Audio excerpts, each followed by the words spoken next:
අවසාන වශයෙන් මට කියන්න ඕන අර මොකද්ද මේ කාලා බලන් ජනාධිපතිතුමා ඊයේ කියපු කතාව ගැන කිව්වනේ. මේ කාලා බලලාද මේ කාලා බලන්නේ නැහැ කියන එක. දැන් අර අසූචි නැව පොර නැවත් කාලා බලලාද කිව්වේ කියලා නෑ. කාලා බලලා නෙමෙයි. ලැබ් වලින් කියන්නේ. විද්‍යාගාර පරීක්ෂණ වලින් තමයි ඒක හොඳ නැති එක කියන්නේ. ගල්ලංගුරුත් එහෙමයි. පොහොර නැවත් එහෙමයි. ඖෂධත් එහෙමයි. 2021 අසූචි නැව ගේනකොට ඒක එහෙම ක්වොලිටි නැහැ කියලා තහවුරු කරේ NPQS National Plant Quarantine Service. ඒකේ ලැබ් එකෙන් ඒ වාර්තා අනුව තමයි තීරණ ගත්තේ. කවුරුවත් කාලා බැලුවේ නැහැ.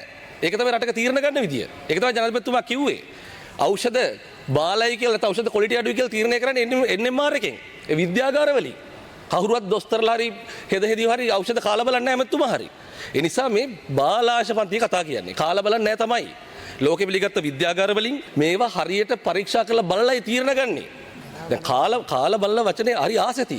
ඔක්කොම කාලා බලලා රස බලලා පොත් ලියලා නේ ගිලලා හොරකනුත් කරලා හොරකම් වලට පොතුත් ලියලා ජරාවත් කාපු මිනිස්සු.